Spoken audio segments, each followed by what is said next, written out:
Welcome to बाल Bharti school. देखिए बेटा, आज हम पढ़ेंगे क्लास 8 की साइंस में चैप्टर नंबर 2 जो कि हमारा बायोलॉजी में आएगा। चैप्टर नंबर 2 का नाम है माइक्रो ऑर्गेनिज्म फ्रेंड एंड फो। देखिए वीडियो नंबर 4 है ये हमारा। इसमें हम वीडियो नंबर 3 में हम ऑलरेडी फुल चैप्टर फिनिश कर चुके हैं। अब वीडियो नंबर 4 में हम बेटा पढ़ेंगे micro organism friend and foe, यानी कि सूक्ष्म जीव जो कि हमारे मित्र भी है, फ्रेंड में मित्र एंड फो में शत्रु। कुछ माइक्रो ऑर्गेनिज्म हमारे लिए बेनिफिशियल होते हैं तो कुछ हार्मफुल होते हैं। जो बेनिफिशियल होते हैं वो हमारे फ्रेंड कहलाते हैं और जो हार्मफुल होते हैं वो हमारे शत्रु कहलाते हैं, जिसे हम फो बोलते हैं। फ्रेंड में मित्र एंड फो में शत्रु। ठीक है, अब इस चैप्टर में हम पढ़ेंगे ऑर्गेनिज्म के बारे में, जानेंगे कौन कौन से हमारे लिए बेनिफिशियल होते हैं, कौन से हार्मफुल होते हैं, है ना। तो इसकी जो हम रीडिंग करेंगे by the help of book. ठीक है बेटा, देखिए बेटा, इसमें हम पढ़ेंगे हमारा जो चैप्टर नंबर 2 है micro organism and friend and foe, यानी कि सूक्ष्म जीव मित्र एवं शत्रु। ठीक है, देखिए किस तरीके से यहाँ से हम रीडिंग करेंगे। You have seen several kinds of plants and animals. आपने देखे होंगे कि बहुत डिफरेंट टाइप्स के एनिमल्स और प्लांट्स। ठीक है, however there are other living organisms around us which we normally cannot see. These are called microorganisms और microbes। देखिए क्या बोल रहे हैं ये। आपने अपने आसपास के स्थानों पर पौधे एवं जंतुओं सहित अनेक सजीव देखे होंगे। ठीक है, अनेक क्या देखे होंगे? सजीव देखे होंगे, जिनको आप जीव बोल रहे हैं। परंतु कुछ ऐसे भी हैं, परंतु यहाँ पर क्या है, कुछ ऐसे भी हैं जिन्हें हम बिना यंत्र की सहायता से केवल आंखों से नहीं देख सकते। इन्हें हम क्या कहते हैं? सूक्ष्म जीव या माइक्रोब्स कहते हैं। फॉर एग्जाम्पल में यहाँ पे क्या दे रहे हैं, you might have observed that during the rainy seasons moist bread gets spoiled and its surface gets covered with the grease white patches, and observe the patches through a magnifying glass. You will see tiny black rounded structures. Do you know that these structures are and where do this come from? देखिए क्या बोल रहे हैं ये। देखिए बेटा, उदाहरण के लिए बोल रहे हैं, आपने देखा होगा कि वर्षा ऋतु में ब्रेड रोटी यानी कि सड़ने लगती है तथा इसकी सतह पर सफेद और काले धब्बों से क्या हो जाती है, ढक जाती है। इन धब्बों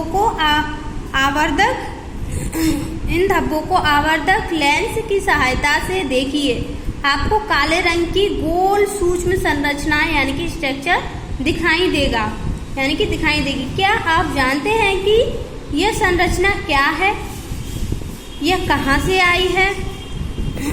देखिए ये एक्टिविटीज हैं, आप रीडिंग कर लीजिएगा बेटा। देखिए, do you find टिनी organism moving around?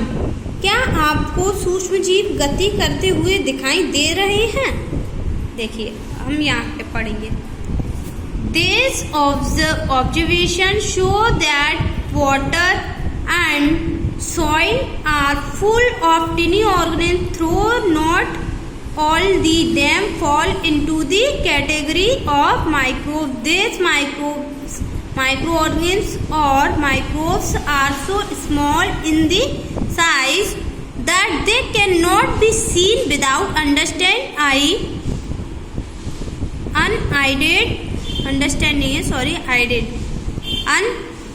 unaided eye. देखिए, some of these such as the fungus that grows on bread can be seen with a magnifying glass. Others cannot be seen without the help of a microscopes. देखिए, that is why these are called microorganisms and or microbes.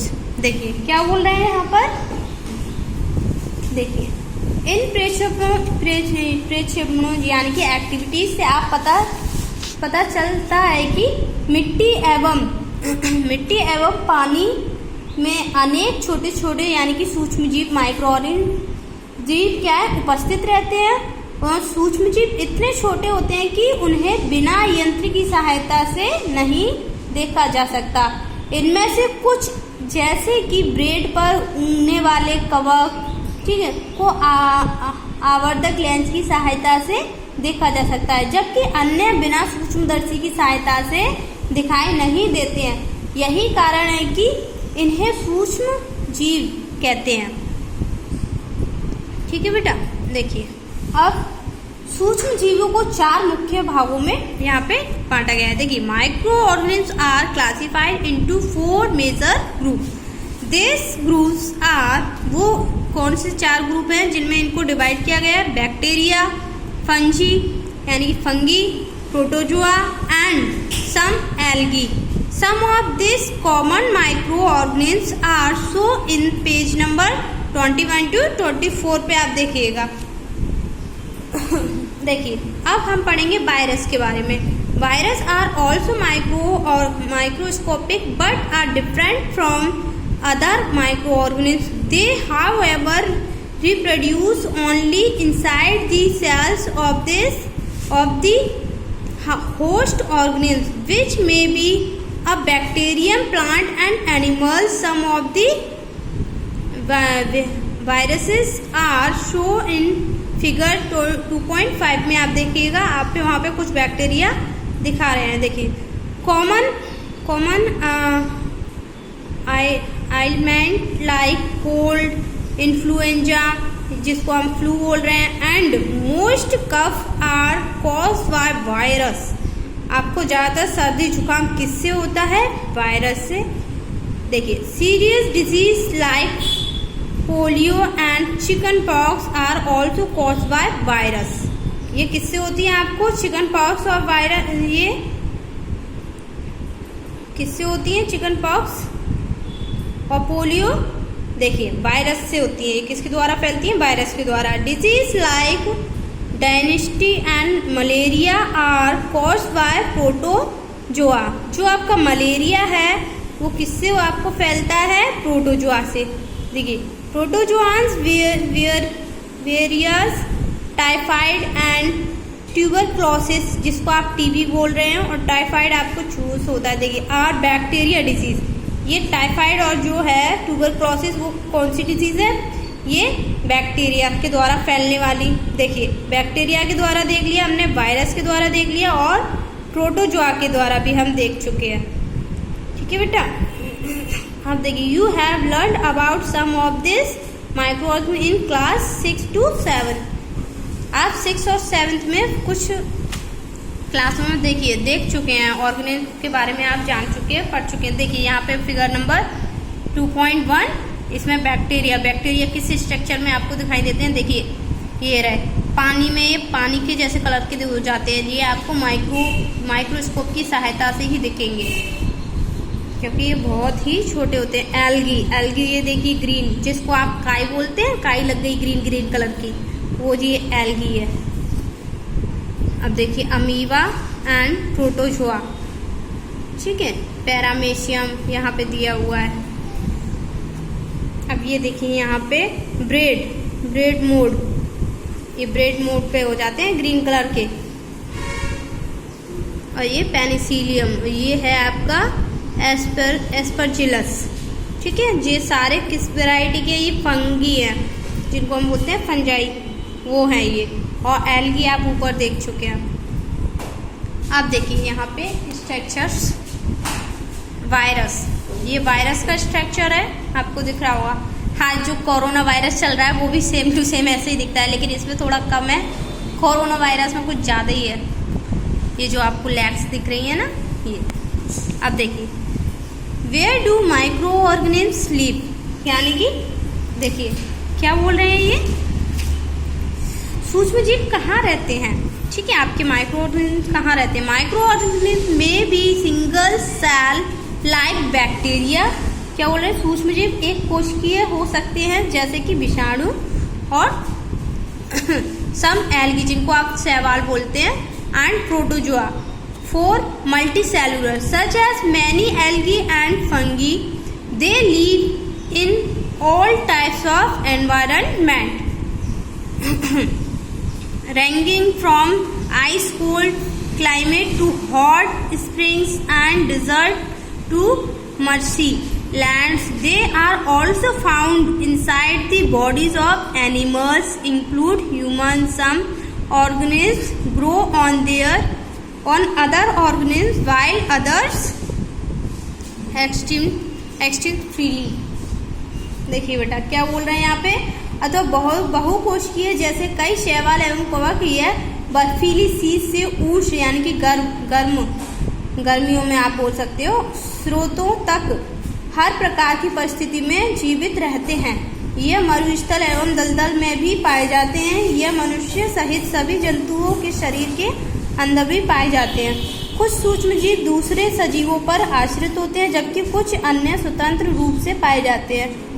Amoeba जैसा सूक्ष्म जीव अकेले रह सकता है, जबकि कवक एवं जीवाणु समूह में ही रहते हैं। देखिए बेटा, अब हम पढ़ेंगे माइक्रो ऑर्गेनिज्म एंड अस, यानी कि सूक्ष्म जीव और हम। Micro organism play an important role in our lifes. देखिए, some of them are beneficial in many ways, whereas some others are harmful and cause disease. Let us study about them in detail. देखिए, कुछ organism जो हैं हमारे लिए beneficial होते हैं और कुछ डिजीज हमको कॉज करते हैं, यानी कि कुछ हार्मफुल भी होते हैं। देखिए, बेनिफिशियल मतलब लाभदायक और हार्मफुल मीन्स हानिकारक, जो हमें डिजीज कॉज करते हैं। अब इनके बारे में हम थोड़ा डिटेल्स में पढ़ेंगे। देखिए, फ्रेंडली माइक्रो ऑर्गेनिज्म, यानी कि जो फ्रेंडली माइक्रो ऑर्गेनिज्म है वो कौन कौन से हैं उनके बारे में हम थोड़ा पढ़ेंगे। Micro organism are use for various purpose. They are use in the preparation of curd, bread and cake. देखिए, कुछ माइक्रो ऑर्गेनिज्म हमारे यहाँ पे यूज हो रहे हैं क्या बनाने में, केक बनाने में, ब्रेड बनाने में, दही को जमाने में, है ना। Micro organism have seen use for the production of alcohol since algae. क्या बोल रहे हैं यहाँ पे, देखिए, प्राचीन काल से ही सूक्ष्म जीवों का उपयोग एल्कोहल बनाने में भी किया जाता है। ठीक है, यहाँ पे बोल रहे हैं एल्कोहल बनाने में भी, यानी प्रोडक्शन करने में। अब देखिए, they are also use in cleaning up of the environment. For example, the organic wasted vegetables, peels and remains of animals, feces, etc. are broken down into harmless and usable substance by bacteria. Recall that bacteria are also used in the preparation of medicines. In agriculture, they are used to increase soil fertility by fixing nitrogen. देखिए क्या बोल रहे हैं यहाँ पे,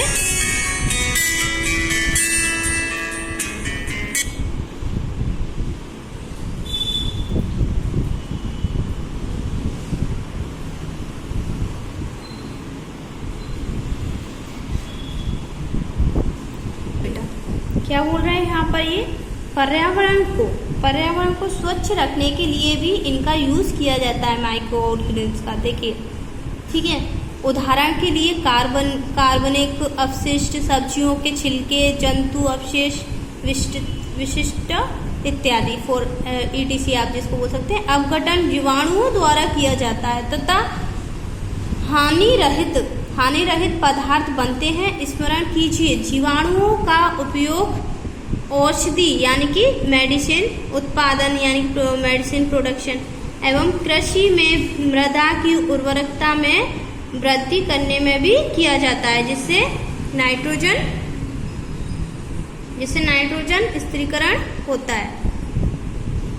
okay बेटा, देखिए अब हम पढ़ेंगे making of curd and bread, किस तरीके से हम ब्रेड और दही को जमाते हैं। You have learn in class 7 that milk is turn into curd by bacteria. आपने 7th क्लास में पढ़ा होगा कि दूध को दही में कन्वर्ट करने के लिए हम बैक्टीरिया का यूज करते हैं। उसका नाम क्या है आप मुझे बताइएगा जरूर, ठीक है। अगर नहीं पता है तो फिर मैं बताऊंगी आपको। I saw that my mother added a little curd to warm milk to set curd for the next day. I wonder why. देखिए क्या बोल रहे हैं बेटा, हमने अपनी माँ को गरम गुनगुने दूध में थोड़ा सा दही मिलाते हुए देखा है, जिससे दही जम जाता है। हमें आश्चर्य हुआ, ऐसा क्यों?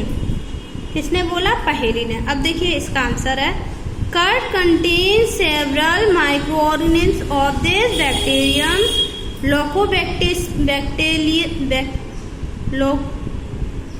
Lactobacillus promotes the formation of curd. It multiplies in milk and convert it into curd. देखिए जो लैक्टोज, यहाँ पे देखिए आपको आंसर मिल गया है। कौन सा बैक्टीरिया का यूज करते हैं हम? लैक्टोबैसिलस, जो दूध को दही में कन्वर्ट करने के लिए यूज किया जाता है, ठीक है, लैक्टोबैसिलस। अब देखिए bacteria are also involve in the making of cheese बनाने में भी इस बैक्टीरिया को यूज करते हैं। पिकल एंड यानी कि पिकल जो आपका होता है अचार, and many other food items unimportant in the ingredient of रवा, सूजी का हलवा जिसे बोलते हैं, इडली डोसा आप बनाते हो ना, इडली वगैरह, इन सब में भी यही बैक्टीरिया यूज होता है। Bacillus is curd. Can you guess why bacteria and yeast are also helpful for fermentation of rice, skills and dosa, idli and dosa butter? क्या देखिए यहाँ पे क्या बोल रहे हैं, इडली एवं भटूरे का एक महत्वपूर्ण संगठन दही है।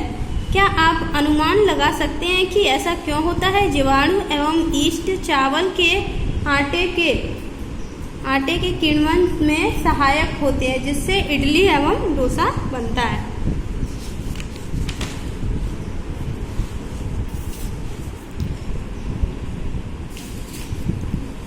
देखिए ये एक्टिविटीज कुछ दी हुई हैं, आप इन एक्टिविटीज को पढ़ लीजिएगा बेटा, तो आपको समझ में आएगा थोड़ा बहुत।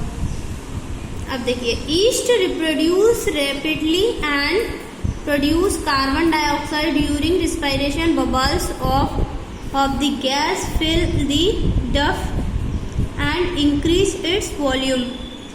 This is the basis of the use of yeast in the baking industry for making breads, pastries and cakes. देखिए क्या बोल रहे हैं यहाँ पे, ईस्ट तीव्रता से जलने करके श्वसन के दौरान कार्बन डाइऑक्साइड उत्पादित करते हैं।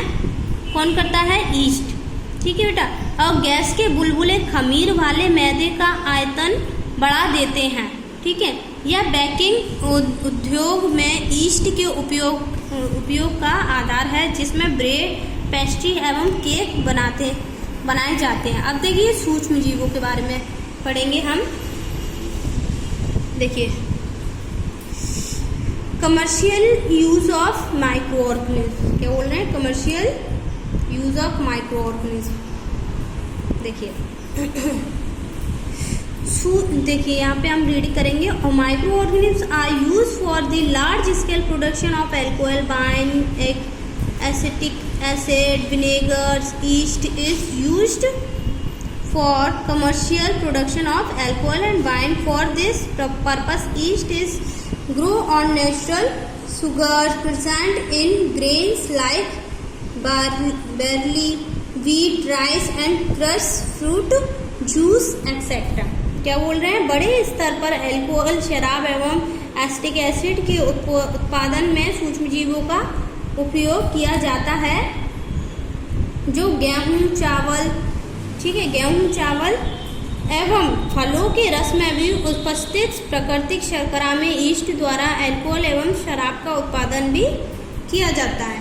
ठीक है बेटा। अब इससे आगे हम नेक्स्ट जो हमारी वीडियो रहेगी उसमें पढ़ेंगे।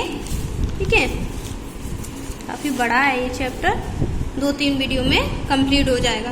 तब तक के लिए घर पे रहिए, सेफ रहिए और आपको जो कुछ समझने ना आए आप मुझे व्हाट्सएप नंबर पे सेंड कर दीजिएगा। तब तक के लिए बाय।